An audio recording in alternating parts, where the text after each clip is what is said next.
सभी को नमस्कार। मैं जितेश कुमार जांगीड़, सहायक आचार्य चित्रकला, सर्वप्रथम आप सभी का ऑनलाइन ई क्लासरूम में हार्दिक स्वागत करता हूं। जैसे कि हम बीए द्वितीय वर्ष के चित्रकला विषय की इकाई प्रथम के अध्याय अजंता की चित्रकला का अध्ययन कर रहे हैं।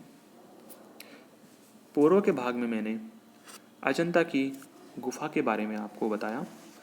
गुफा संख्या 9 का हमने अध्ययन किया था, उसकी बनावट का, उसके चित्रों का, और चित्रों में जो सबसे प्राचीन चित्र प्राप्त हुआ था वो एक बैठी हुई स्त्री का चित्र प्राप्त हुआ था जो स्तूप के निचले स्तर में बना हुआ था।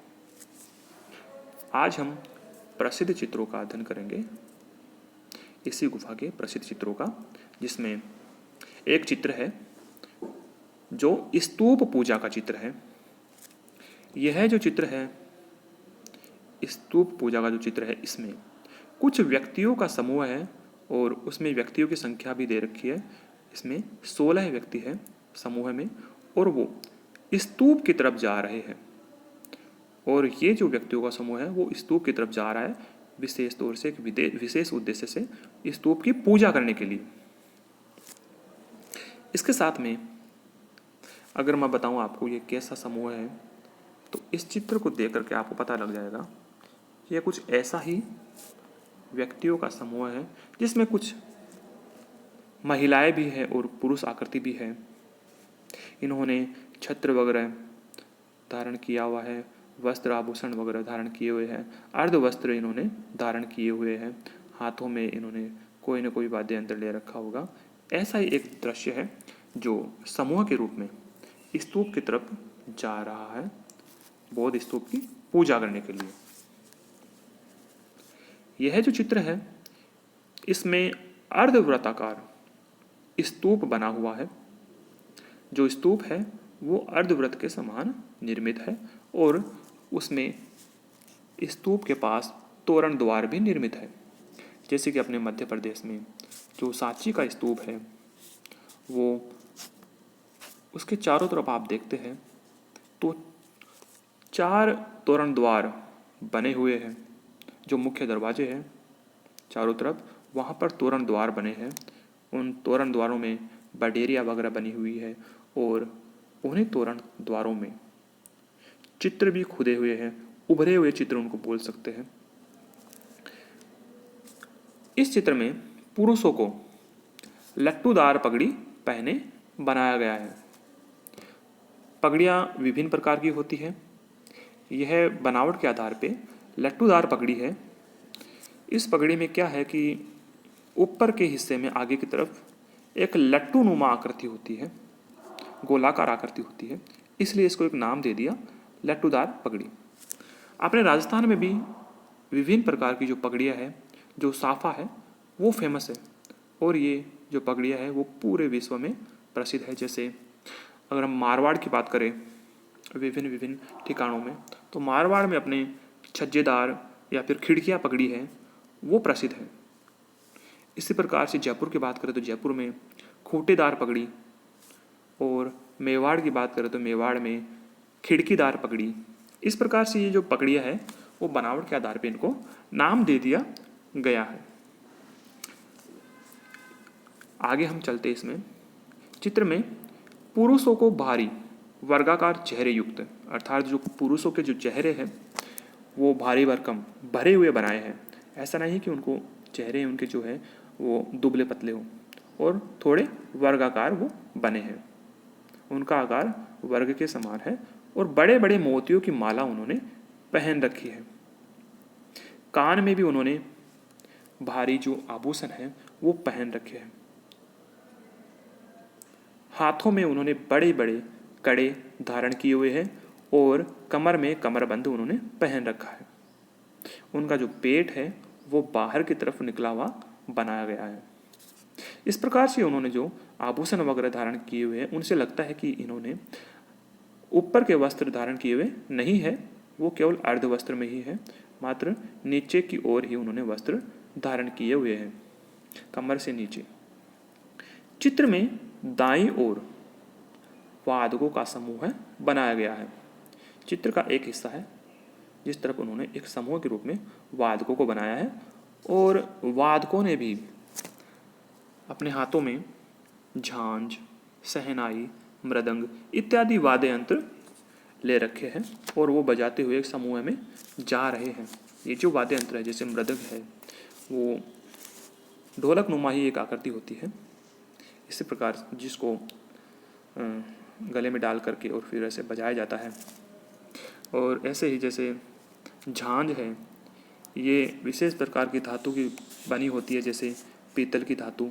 और ये जो झांझ है, दोनों हाथों में लेकर के बजाई जाती है और ये एक डोरी से बंधी होती है।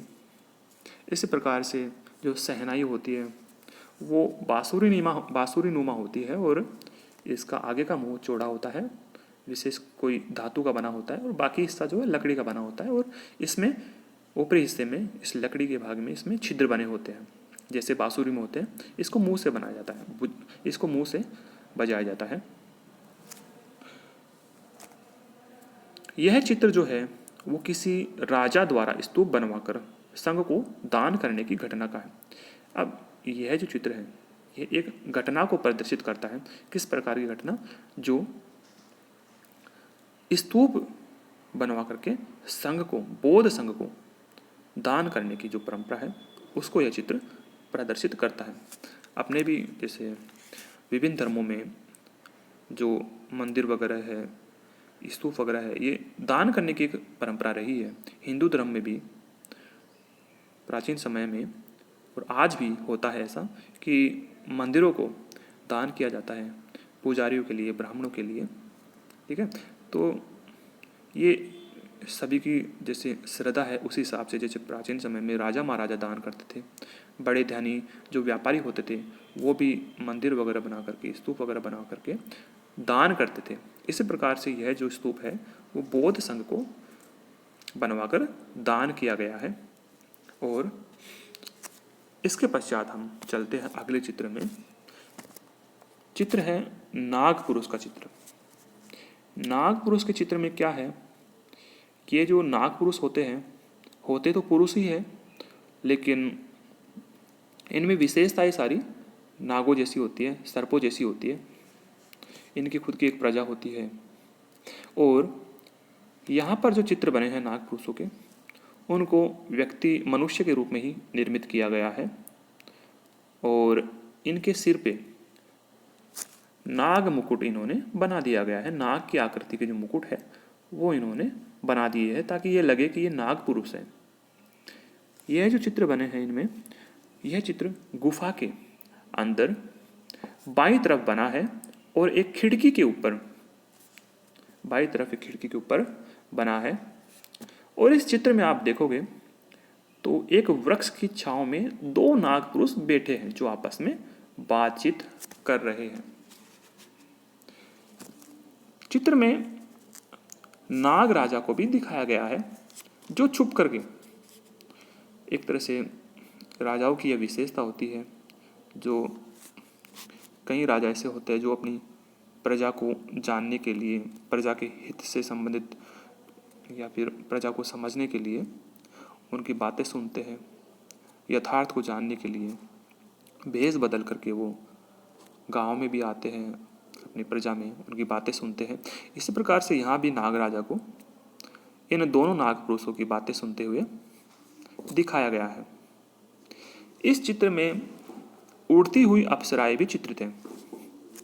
जैसा कि मैंने आपको बताया था कि चित्र की जो विषय वस्तु है वो 3 प्रकार की है।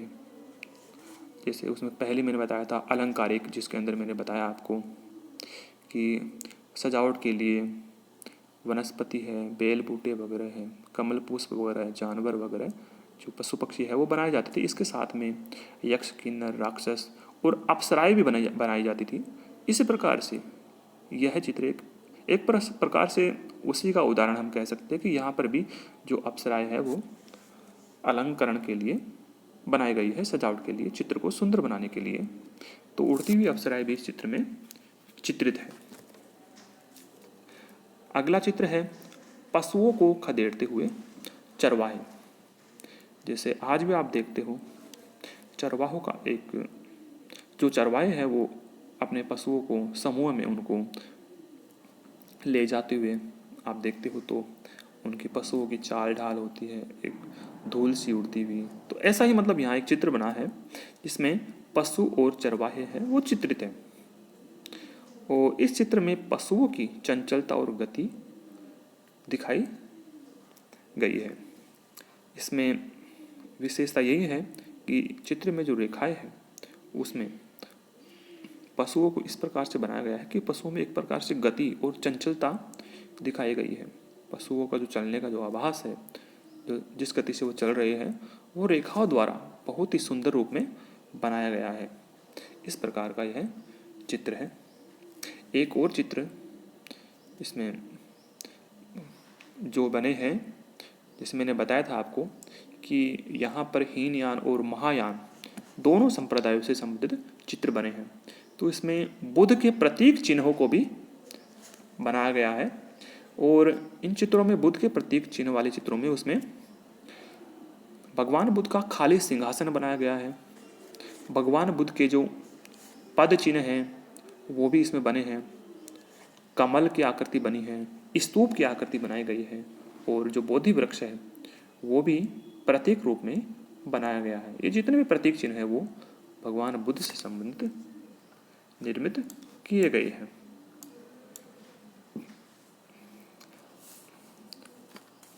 इस प्रकार से गुफा संख्या 9 के चित्र पूर्ण होते हैं।